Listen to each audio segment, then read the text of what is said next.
வணக்கம். இந்திய நேரப்படி காலை 6 மணி. ஜெம் தலைப்புச் செய்திகள். 19 வயதுக்கு உட்பட்டோருக்கான உலக கோப்பையை வென்ற இந்திய மகளிர் கிரிக்கெட் அணிக்கு பிரதமர் நரேந்திர மோடி வாழ்த்து. உறுதியோடு குழுவாக இணைந்து விளையாடி சிறந்த வெற்றியை பதிவு செய்திருப்பதாக எக்ஸ் வலைதளத்தில் பிரதமர் மோடி பதிவு.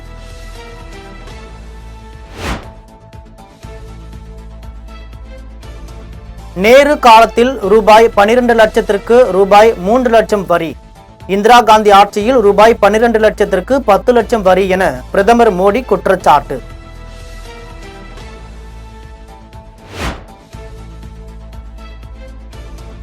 பத்து ஆண்டு காலம் ஆம் ஆத்மி ஆட்சியில் டெல்லி நகரத்தின் மதிப்பு சீரழிந்து விட்டதாக பிரதமர் மோடி விமர்சனம்.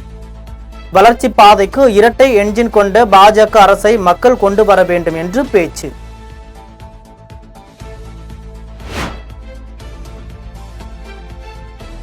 தமிழ்நாடு சாரண சாரணியர் இயக்கத்திற்கான தலைமை அலுவலகம் 10 கோடி ரூபாய் மதிப்பீட்டில் அமைக்கப்படும் என முதலமைச்சர் மு.க.ஸ்டாலின் அறிவிப்பு. பள்ளிகளில் படிக்கும் மாணவர்கள் அதிகம் பேரை சாரண சாரணியர் இயக்கத்தில் பங்கேற்க வைக்கவும் ஆசிரியர்களுக்கு பயிற்சி அளிக்க உதவும் என்றும் தகவல்.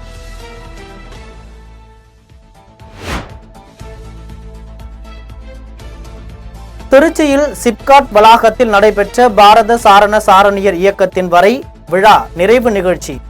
சாரண சாரணிய இயக்கம் மாணவ மாணவிகளின் கண்கவர் சாகசம் மற்றும் கலை நிகழ்வுகளுடன் கோலாகலம்.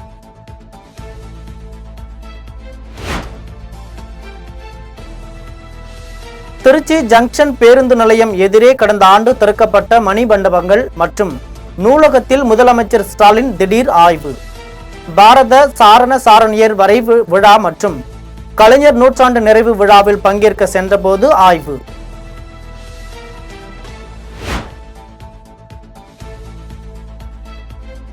பீகார் மற்றும் டெல்லி வாக்காளர்களை ஈர்க்கவே பட்ஜெட்டில் அறிவிப்புகள் வெளியாகியிருப்பதாக எதிர்க்கட்சிகள் விமர்சிப்பது நியாயமற்றது.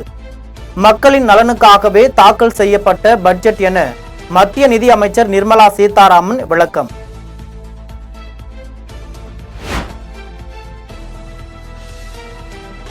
ராமநாதபுரம் மாவட்டத்தில் உள்ள கபடி விளையாட்டு வீரர் வீராங்கனைகளுக்கு விளையாட்டு உபகரணங்கள் வழங்கும் விழா. துணை முதலமைச்சர் உதயநிதி ஸ்டாலின் பங்கேற்று 837 பேருக்கு நலத்திட்ட உதவி வழங்கினார்.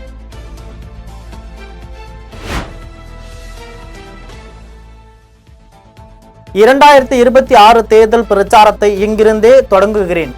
ராமநாதபுரத்தில் பிரச்சாரத்தை தொடங்கிய உதயநிதி.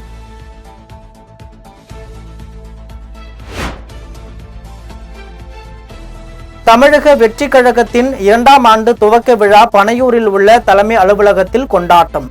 கட்சி கொடியேற்றி வைத்து பெரியார், அம்பேத்கர், காமராஜர் உள்ளிட்ட கொள்கை தலைவர்களின் சிலைகளை திறந்து வைத்து விஜய் மரியாதை.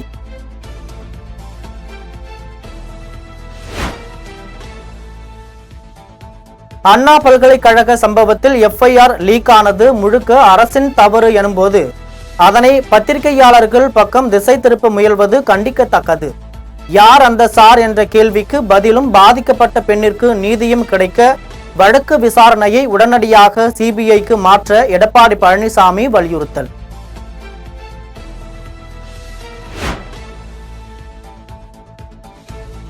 ECR கார் துரத்தில் சம்பவத்தில் திமுக மீது வீண்பழி சுமத்தி சுயநல அரசியல் செய்ய நினைத்தவர்களின் முகமூடி கிழிந்து தொங்குகிறது.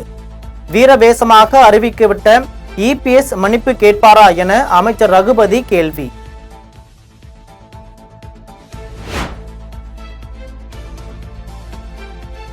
பனையூரிலிருந்து பனியூருக்கு வர வேண்டும். தாவேக கட்சி தொடங்கி 1 ஆண்டு முடிந்து 2ஆம் ஆண்டு காலடி எடுத்து வைக்கும் விஜய்க்கு வாழ்த்து தெரிவித்த தமிழிசை சவுந்தரராஜன்.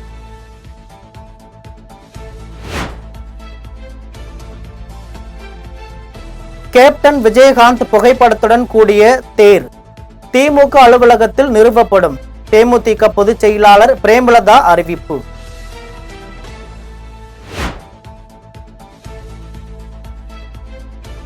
தாவேக 2ஆம் ஆண்டு தொடக்க விழாவையொட்டி மதுரையில் நடைபெற்ற மாட்டு வண்டி எல்கை பந்தய விழா. பங்கேற்க வந்த இயக்குனர் வெற்றிமாறனுக்கு மாலை அணிவித்து வரவேற்ற தமிழக வெற்றி கழக நிர்வாகிகள்.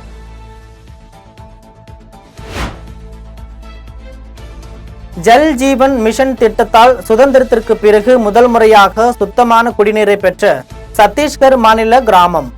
நக்சலைட்களால் பாதிக்கப்பட்ட கிராம மக்களின் சிரமத்தை தீர்த்து வைத்தது மத்திய அரசு.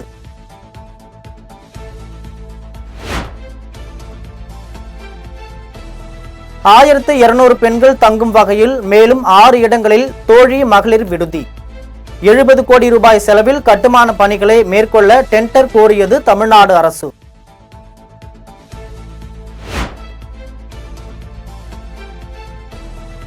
தூத்துக்குடி மாவட்டம் ஒட்டப்பிடாரம் அருகே உள்ள பரமன் பச்சேரி கிராமத்தில் தண்ணீர் நிரம்பிய அண்டாவில் விழுந்து 2 வயது பெண் குழந்தை உயிரிழப்பு.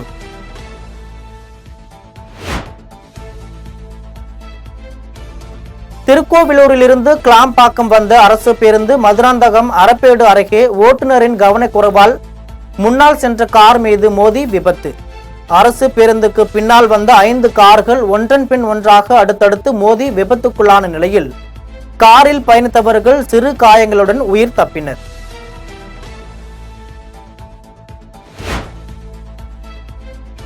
ஒடிஷா மாநிலம் புவனேஸ்வர் அருகே கொள்ளையர்களிடமிருந்து 3,51,00,000 ரூபாய் பறிமுதல். பல்வேறு இடங்களில் கைவரிசை காட்டிய ஜார்க்கண்டை சேர்ந்த கொள்ளையர்கள் 8 பேரை கைது செய்து விசாரணை.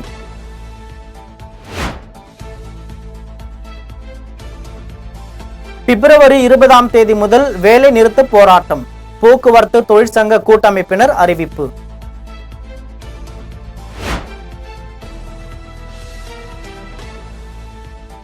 மும்பையில் இளம் கிரிக்கெட் வீரர்களுடன் விளையாடிய இங்கிலாந்து முன்னாள் பிரதமர் ரிஷி சுனக் மும்பை குளோபல் பள்ளியை பார்வையிட சென்றபோது பார்சி இன மக்களுக்காக அமைக்கப்பட்ட மைதானத்தில் விளையாடினார்.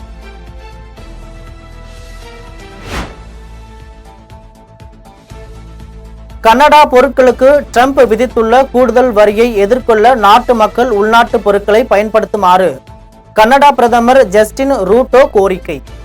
சூப்பர் மார்க்கெட்டில் பொருட்களை வாங்கும்போது அமெரிக்க தயாரிப்புகளை புறக்கணித்துவிட்டு உள்நாட்டு பொருட்களை வாங்குமாறு கோரிக்கை.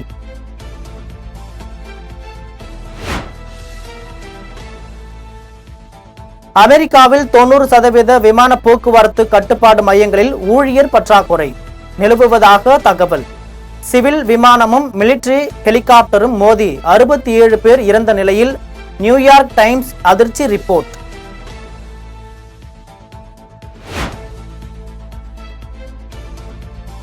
பாகிஸ்தானில் பெட்ரோல் டீசல் விலை கிடுகிடு உயர்வு. பொருளாதார நெருக்கடியை சமாளிக்க முடியாமல் திணறும் பாகிஸ்தான் அரசு.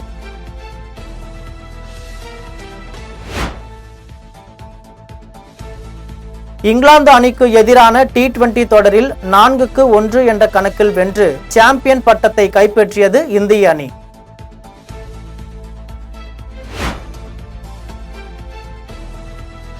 உத்தரகாண்டில் நடைபெற்ற தேசிய கூடைப்பந்து போட்டியில் தங்கப்பதக்கம் வென்ற தமிழக மகளிர் அணி 79-46 என்ற புள்ளி கணக்கில் கேரளா அணியை வீழ்த்தி அபாரம்.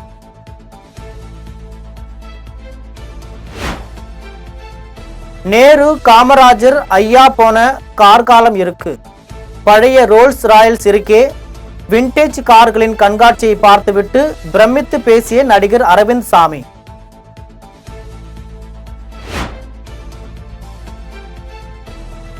சினிமாவில் பணத்தை திரும்ப எடுப்பது சிரமம். 100 ரூபாய் டிக்கெட் கட்டணத்தில் 30 ரூபாய் வரியாகவே போய்விடுகிறது. மோகன்ஜி வேதனை.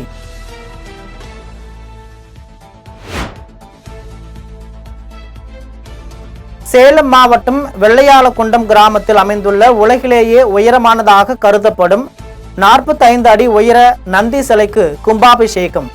திரளான பக்தர்கள் கலந்து கொண்டு நந்தியை வழிபட்டனர். இத்துடன் ஜெம் செய்திகள் நிறைவடைகின்றன. மீண்டும் ஜெம் செய்திகள் காலை 8:30 மணிக்கு. உடனுக்குடன் செய்திகளை காண GemLive.tv என்ற இணையதளத்தில் இணைந்திருங்கள். நன்றி, வணக்கம்.